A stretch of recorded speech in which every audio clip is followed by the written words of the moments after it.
I canceled my knee replacement surgery, a surgery I had waited 21 agonizing months for, to babysit my grandchildren so my son and his wife could go on a luxury networking trip. My thank you was to be called lazy by the very son whose life I had built with 46 years of backbreaking labor.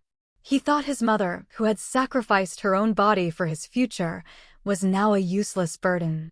But he forgot that the woman who taught him how to read was also the woman who taught herself how to run a business, balance the books, and sign the paychecks. And I was about to give him one final, very expensive lesson. My name is Alara Vance, and at 70 years old, my life was measured in two distinct ways, by the endless, deep throb in my left knee and by the fierce, boundless pride I felt for my son, Kalen. The two were inextricably linked. The pride was the harvest, the pain was the price of the seed. I lived in Havenwood, Oregon, in the very house my late husband, Rin, and I had bought when Kalen was just a boy.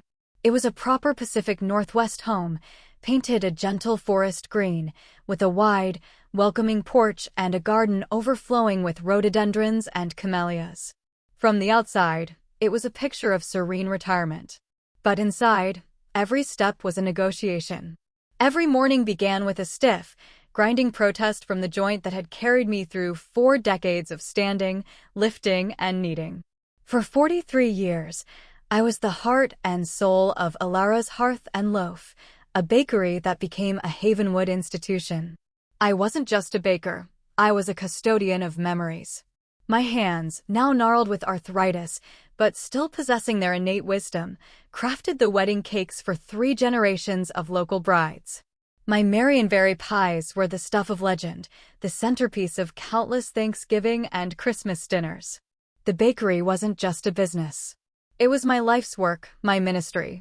It was built on pre-dawn mornings, on wrestling 50-pound sacks of flour, on standing for 16 hours a day on unforgiving concrete floors. It was that relentless, loving labor that had ground the cartilage in my knee down to nothing.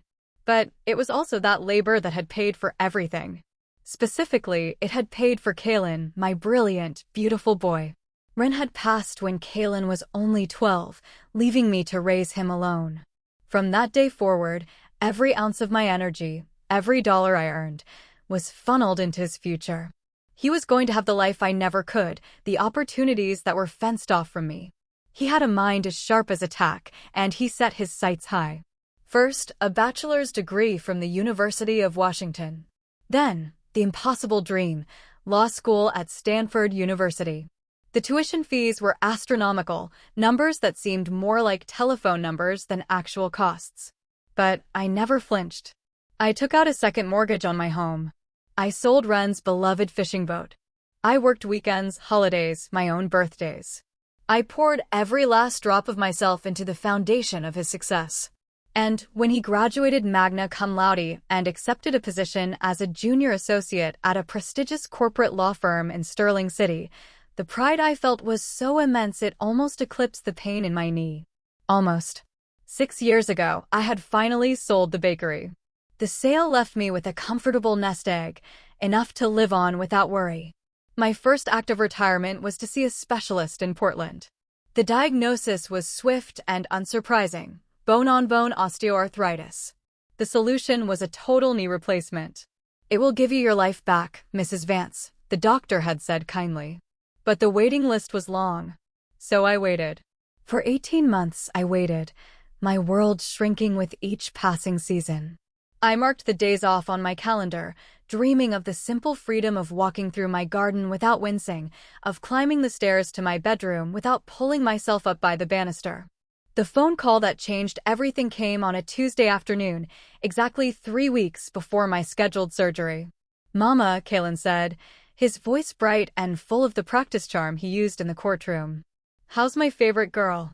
"I'm your only girl, son," I chuckled, settling into my porch swing, the familiar creak of comfort. "I'm doing all right. Just counting down the days." That's great," he said quickly. Then, the telltale shift in his tone, the slight hesitation that always preceded a request.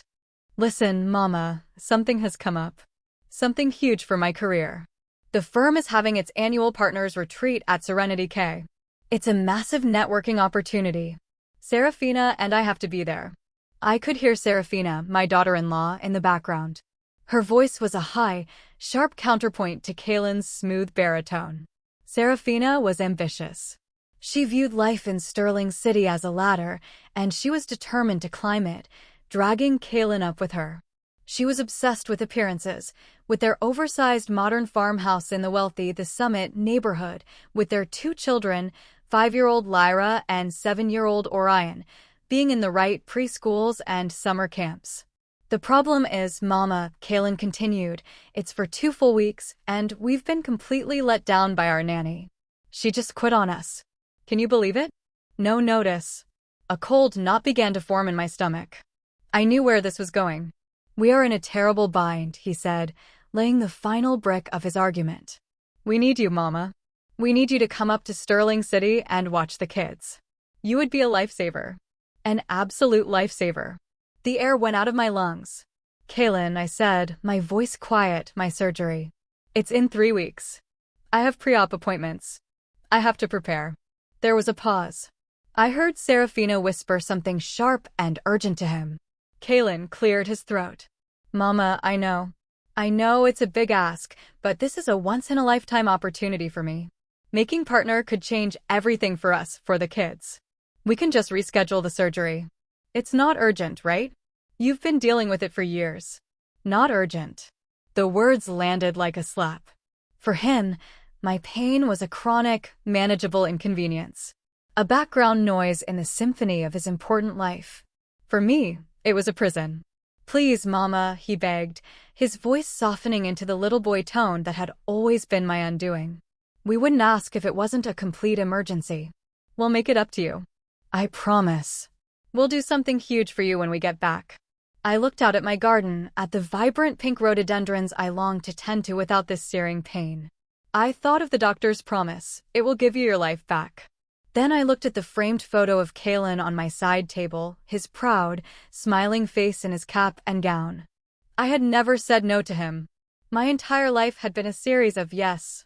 Yes to the extra shifts. Yes to the second mortgage. Yes to my own dreams being deferred, again and again. My role, as I had always seen it, was to be the sturdy, reliable foundation upon which he could build his magnificent life. A foundation doesn't complain. It simply bears the weight. With a sigh that felt like it was pulled from the deepest part of my soul, I gave the answer I always had. All right, Kaylin. I'll do it. The relief in his voice was immediate and effusive. Oh, Mama, thank you. You're the best. You are an absolute saint. After we hung up, I sat on the porch for a long time, the silence of my quiet street pressing in on me. The joy and anticipation that had been my constant companions for months had evaporated, replaced by a familiar, heavy resignation. With a hand that trembled slightly, I picked up my phone. My finger hovered over the number for the orthopedic department. It felt like I was dialing the number to my own prison warden, asking to extend my sentence. With a deep breath, I made the call, my voice betraying no emotion as I explained that I needed to postpone my surgery indefinitely. The foundation had to hold. It always had to hold. The drive from Havenwood to Sterling City is just under 4 hours, but on that Monday morning, it felt like a journey into a foreign land. Each mile I put between myself and the quiet, comforting familiarity of my home was a mile deeper into a world where I felt increasingly out of place. My knee, a cruel and accurate barometer of my stress, throbbed with a dull, insistent rhythm that seemed to keep time with the hum of the tires on I-5. I had packed a small suitcase, my Bible, and a large bottle of extra-strength Tylenol. I was armed for a mission of love, but my body felt like it was preparing for a war it had already lost. Pulling into the Summit neighborhood was always a culture shock. The old, graceful homes of Havenwood were replaced by towering, brand-new mansions that crowded their lots, each one a monument to its owner's success. Kaylin and Serafina's home was one of the newest, a stark white modern farmhouse with black trim and a front door painted a jarring shade of lime green. It was a house designed not for living, but for being photographed. It had no soul. I parked my sensible 10-year-old Buick behind Serafina's gleaming white Range Rover, the contrast a perfect metaphor for our two lives. Before I could even kill the engine, the front door flew open. Serafina stood there, already dressed for travel in expensive-looking athletic wear, her phone pressed to her ear. She gave me a tight, fleeting smile and a little wave before turning her attention back to her call. Kaylin rushed out to greet me, giving me a quick, one-armed hug that smelled of expensive cologne. "Mama, you're a lifesaver," he said, grabbing my suitcase. "We're running so late. Our flight to the K-boards in 2 hours." He hustled me inside. The house was, as always, immaculately clean and aggressively minimalist. White walls, white furniture, with occasional pops of color from abstract art that looked to me like a series of expensive paint spills. The children, Lyra and Orion, came running to give me clumsy, enthusiastic hugs, their small bodies a brief, welcome moment of warmth in the cold, sterile environment. Serafina clicked off her phone, her face a mask of stressed efficiency. "Ilara, thank you so much for doing this," she said, her tone suggesting she was bestowing a great honor upon me. "I've left a schedule on the kitchen island. It has everything you need, the kids' activities, their dietary restrictions, the Wi-Fi password, emergency contacts. I've also typed up the cleaning protocols for the housekeepers. But if you could just make sure you stick to them in the interim, that would be great. We like to maintain a certain standard." She gestured toward a stack of 5 neatly printed pages, held together with a gold paperclip. Cleaning protocols. I was here to care for my grandchildren, not to be a temporary custodian for her showroom. But I simply nodded, the first of many indignities I would swallow that week. They were gone in a blur of designer luggage and last-minute instructions. "Be good for Grandma," Kaylin called over his shoulder, and then the lime green door clicked shut, leaving me in the echoing silence of their perfect house. The silence was soon broken by the needs of 2 small children and the screaming protest of my own body. The next 2 weeks were a special kind of hell, a relentless marathon of childcare fueled by caffeine and painkillers. Serafina's schedule was less of a guide and more of a military itinerary. Mornings were a frantic rush of gluten-free waffles, packing organic snacks, and getting the children to their respective educational enrichment camps. Afternoons were a whirlwind of karate lessons, ballet classes, and playdates with the children of Serafina's equally ambitious friends. In between, there were mountains of laundry, tiny clothes stained with grass and paint, and the constant tidying required to meet the standard of the house. I cooked, I cleaned, I read stories, I kissed scraped knees, and with every step, every time I bent down to pick up a toy, every trip up and down their polished hardwood stairs, my knee screamed. The pain was a living entity. It started as a dull throb in the morning and escalated to a sharp, searing fire by evening. I found myself leaning on furniture to get around, planning my routes through the house to minimize steps. I would sit on the floor to play with the children, but the act of getting back up was a 10-minute, agonizing ordeal.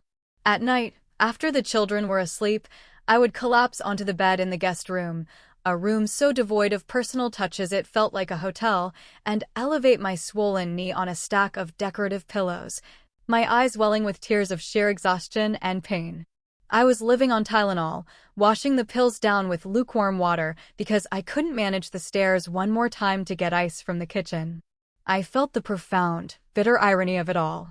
I had postponed the very surgery that would have ended this suffering, only to be plunged into a situation that made it 1,000 times worse. I was sacrificing my body on the altar of their convenience. The day they were due to return, I felt a sense of relief so profound it was almost dizzying. I spent the day cleaning the house to a state that even Serafina couldn't criticize.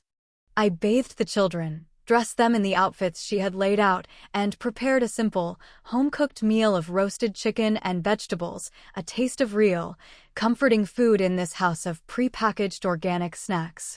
I wanted to welcome them home with love, to show them that their family had been cared for. They walked in just after 6 o'clock, tanned and glowing from 2 weeks at a 5-star resort on Serenity Cay. They brought with them the scent of salt air and entitlement. They gave the children quick hugs and then immediately began recounting tales of their trip, the infinity pool, the celebrity chef restaurant, the important partner from the firm they had impressed on the golf course. They didn't ask me how I was. They didn't ask about my knee. They didn't even seem to notice the limp that was now so pronounced I could no longer hide it. I served dinner, my hands trembling slightly from the effort of carrying the plates from the kitchen. Serafina picked at her chicken, a small frown on her perfectly made-up face. "This is nice, Alara," she said, "but you know I don't like the kids eating chicken skin. It's empty calories." I felt a familiar sting of criticism, but said nothing.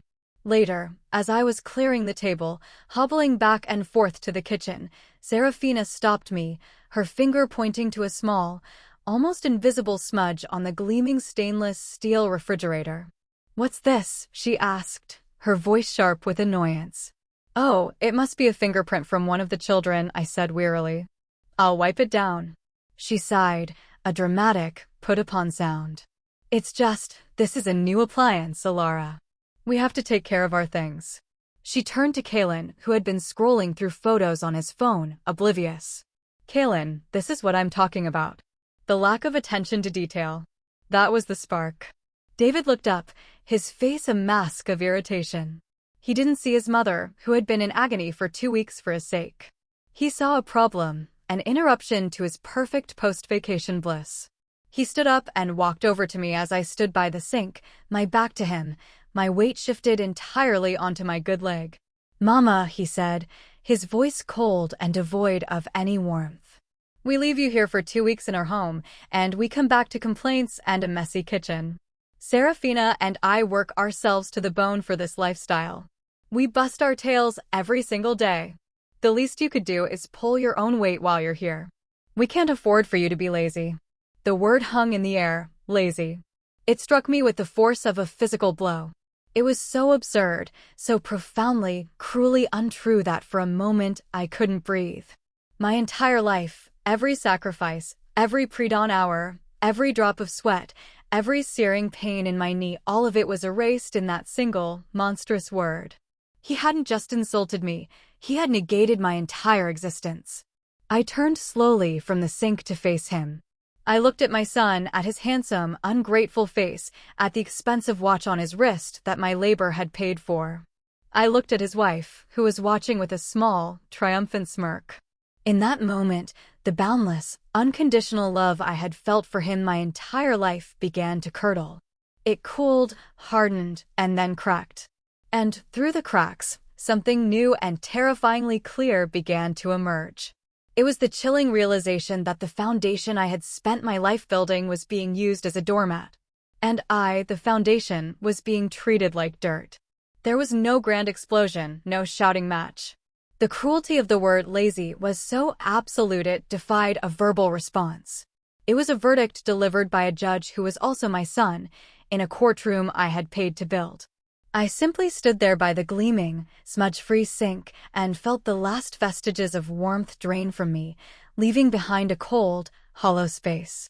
I looked at Kalen, my child, and saw a stranger, a man so blinded by the glitter of his new life that he could no longer see the woman whose back he had stood on to reach it. Without a word, I turned and walked out of the kitchen. My limp, which I had tried so hard to minimize, was now a pronounced, dragging gait. Each step was a testament to the lie he had just told. Each throb of my knee was a hammer blow, forging my shock and grief into something else, something harder. I made my way up the long, polished staircase, my hand gripping the railing like a lifeline. I retreated to the guest room, the pristine, impersonal space that had been my cell for the past 2 weeks, and closed the door. The click of the latch felt like the closing of a chapter, a final, definitive end to the story of the mother who would do anything for her son. I did not cry. The hurt was too deep for tears. It was a wound to the soul, a fundamental reassessment of my life's purpose. I sat on the edge of the perfectly made bed, the silence of the room a stark contrast to the roaring in my ears. Lazy. The word echoed, ricocheting off the bare walls. Me, Alara Vance. The woman who had woken up at 4 a.m. for 42 years. The woman who had wrestled dough, frosted cakes, and scrubbed floors until her hands were raw and her back was permanently bowed. The woman who had just spent 336 consecutive hours as an unpaid nanny, chef, and housekeeper, all while enduring a level of physical pain that would have sent a younger person to the emergency room. Lazy. My eyes scanned the room, searching for something to hold on to, some piece of reality in this nightmare of ingratitude. And then I saw it. On the minimalist white bookshelf, tucked between a book on Scandinavian design and a scented candle that cost more than my weekly grocery bill, was a small, framed award. It was from the Havenwood Chamber of Commerce, dated 12 years prior. A simple, elegant plaque with a brass plate that read, Alara Vance, Alara's Hearth and Loaf, Small Business Owner of the Year. Kalen had taken it from my house years ago, claiming he wanted something to inspire him in his home office.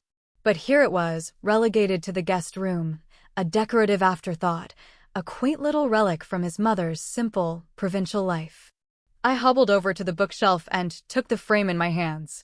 The weight of it, the cool, smooth wood, was grounding. I stared at my own name etched in brass.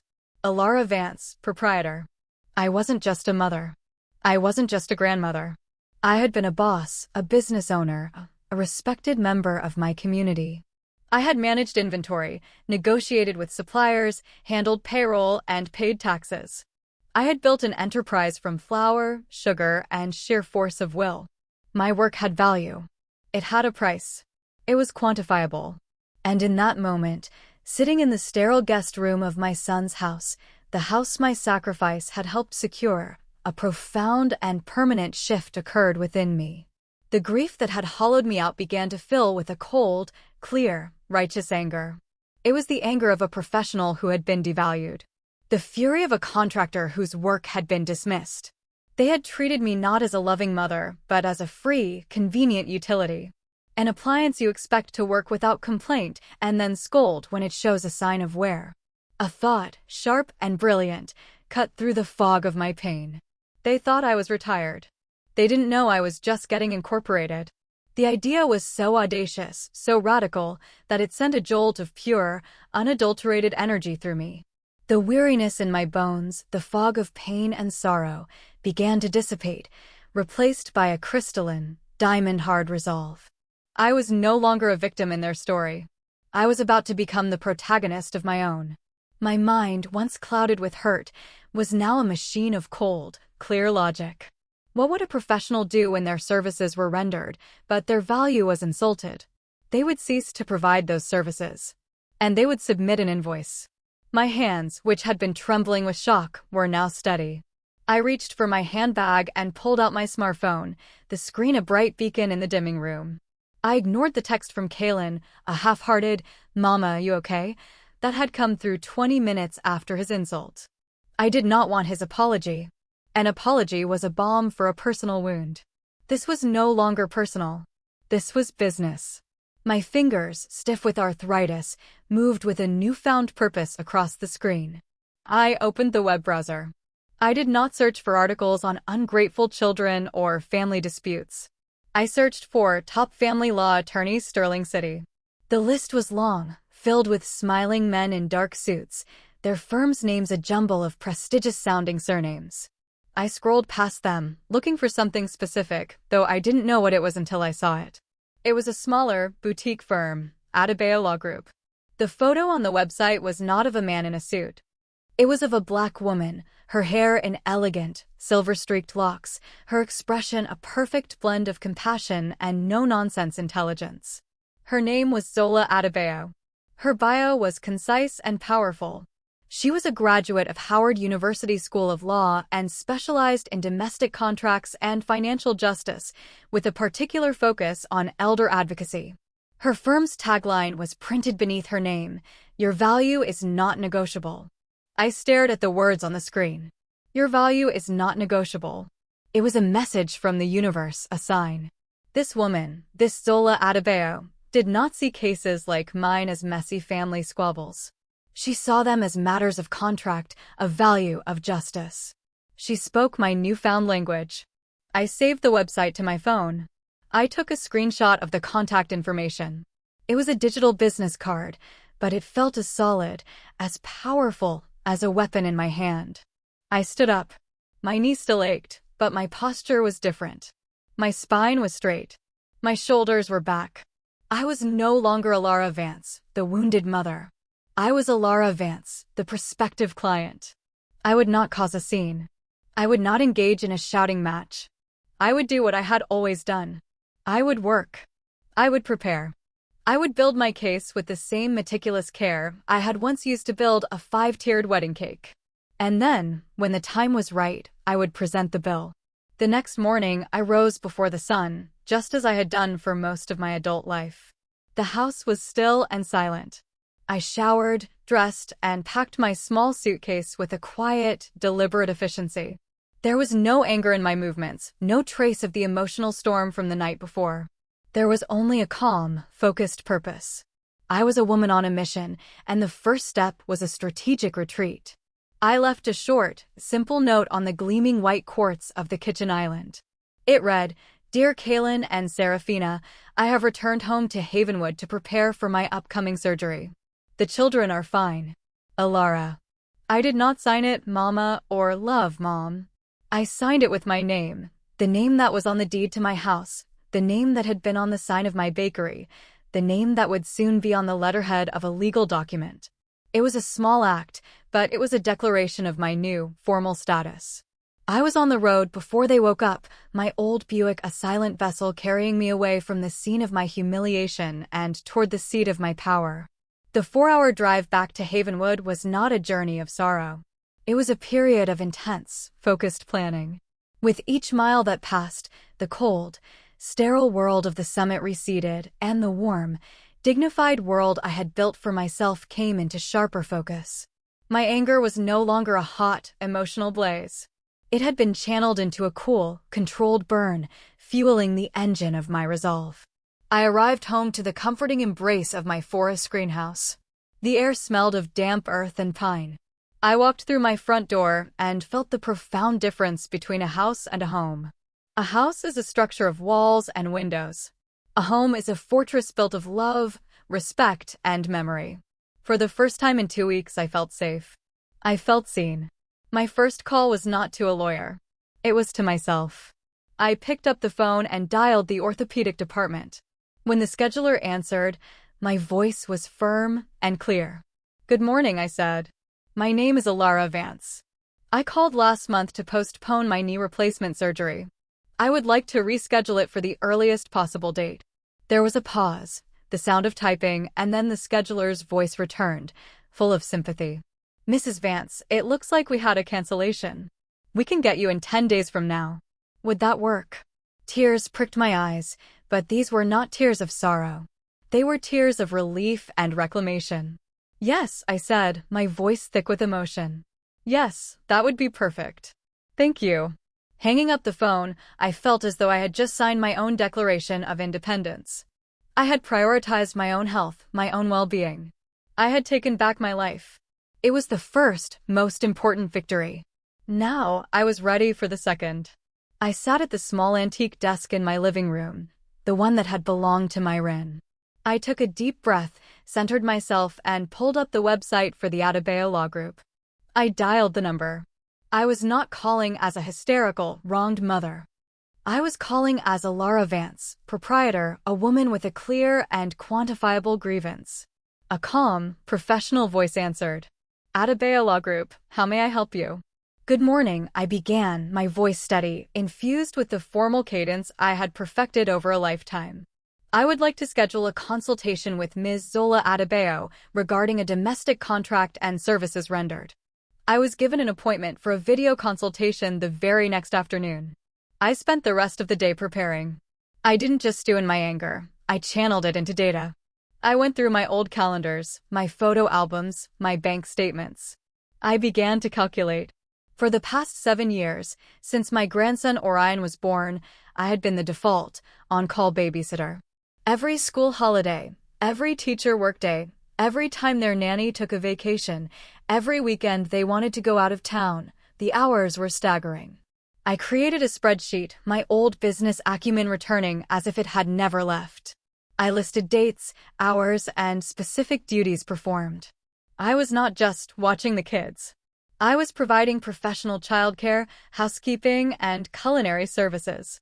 The next afternoon, when I logged onto the video call, I was ready. Zola Adebayo appeared on my screen, and she was exactly as her photo had promised: sharp, intelligent, and exuding an aura of unshakable competence. She listened, truly listened, as I laid out my story. I did not present it as a tale of a mother's heartbreak. I presented it as a business arrangement gone wrong.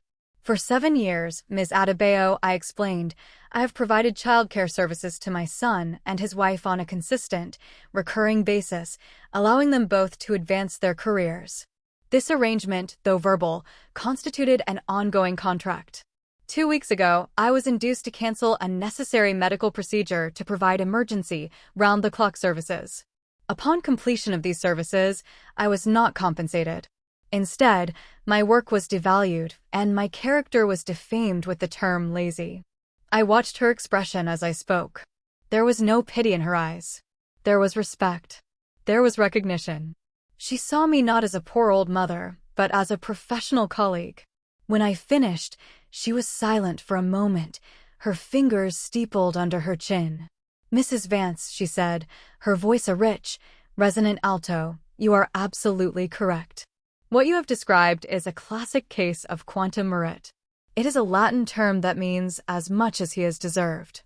The law recognizes that when one party provides a service to another, they are entitled to reasonable compensation, even in the absence of a written contract. Your years of service created a clear expectation of reliance. They relied on you, and you are entitled to the fair market value of your labor." She then asked me a series of sharp, insightful questions. What was the going rate for a professional nanny in the 98004 zip code? What was the cost of overnight care? Did my duties include housekeeping, meal preparation, transportation? With each question, I provided the data from my spreadsheet. "And the surgery, Mrs. Vance," she continued, her eyes narrowing slightly. "Your postponement likely caused you additional pain and suffering and potentially a worse medical outcome. We can quantify that as well. That constitutes damages." By the end of the hour-long consultation, we had a plan. It was not a lawsuit, not yet. It was, as I had envisioned, an invoice. But it would be an invoice with the full weight and authority of the law behind it. Ms. Adebayo would draft it on her firm's letterhead. It would be delivered via certified mail, requiring a signature. It would be a document they could not ignore. We spent the next 2 days refining it. Ms. Adebayo's paralegal did the research, confirming the going rates for every service I had provided. The final document was a masterpiece of cold, hard financial retribution. It detailed 2,150 hours of childcare over 7 years. It listed housekeeping services. It included a premium for overnight stays. And at the bottom, it included a separate line item: damages resulting from the medically unadvised postponement of a necessary surgical procedure. The grand total was $52,750. Looking at the number on the screen, I felt a tremor of fear. It was so much. It was so aggressive. But then I looked at my swollen knee. I thought of the word lazy. And my fear was replaced by a profound sense of rightness. This was not a punishment. It was evaluation. It was the price tag for my time, my labor, my body, and my dignity. It was the bill for my love, converted into the only language my son and his wife seemed to understand: the language of money. "Send it," I said to Ms. Adebayo, my voice firm. "Let's send the bill." The invoice was sent on a Wednesday. According to the tracking information Ms. Adebayo provided, the certified letter arrived at the pristine modern farmhouse in the Summit on Friday afternoon. I imagined the scene with a cinematic clarity: the mail carrier walking up the perfectly manicured path, the lime green door opening, Serafina signing for the envelope with an air of annoyance, thinking it was some boring legal document for Kaylin's work. I pictured them opening it together, their faces shifting from curiosity to confusion, and then to pure, unadulterated horror as they scanned the itemized list of my life's work, culminating in the staggering figure at the bottom: $52,750. For 2 days, there was only silence. It was a heavy, charged silence, the kind that precedes a lightning strike. I spent the weekend in a state of calm anticipation. I tended my garden. I baked a lemon pound cake. I attended church on Sunday. I was preparing my home and my soul for the storm I knew was coming. I was no longer afraid. I was ready. The call came on Monday evening, just as I was sitting down to watch the evening news. The name on the caller ID was Kaylin. I let it ring 3 times, took a slow, deep breath and answered, my voice perfectly level. "Hello, Kaylin." "Mama." He shrieked, his voice a raw, hysterical torrent of disbelief and rage. There was no greeting, no preamble, just pure, undiluted panic. "What is this? What in God's name is this? We got a letter from some lawyer. A bill for almost $53,000. Is this a joke? Are you suing us?" I held the phone away, letting his rage pass. His world had shattered. He was afraid. When he paused, I calmly said, "I'm billing you, not suing." "Billing me for what?" He sputtered. "For my labor. 2,150 hours of childcare, housekeeping, meals, and sacrificing my health. You wanted me to pull my weight. Here's the cost." Silence. I'd flip his script of hardworking provider versus lazy mother, using his language of billable hours to reveal my truth. "Mama, you can't be serious. We can't pay this. That's between you, your wife, and the bank. I want what's owed." A gift taken for granted is a service needing payment. Serafina shouted in the background. Kaylin echoed, "We're not paying this. It's extortion. It's a legal claim for services. Quantum merit. Settle or Ms. Adebayo sues. Your firm won't like a lawsuit from your mother for financial exploitation." Kill shot. His career was vulnerable. Silence. He was trapped. He built his life on my sacrifice. Now he faced the bill. "What do you want, Mama?" he asked, defeated. "What's owed?" "Contact Zola Adebayo." I hung up, severing the toxic tie. Their arrogance crumbled. No lawsuit. Appearances mattered. They settled for $38,000, selling assets. Justice felt somber. It was about worth, not money. Surgery day brought peace, severing entitlement. Recovery was hard but productive. Kaylin called, sent flowers. Ignored. Too late. The bridge was burned. Silence was my boundary, my peace. Months later, pain-free, I gardened. My legacy wasn't Kaylin, but my garden, my strength. A woman's work always has value. When they say you're worthless, hand them the bill. That truth is priceless.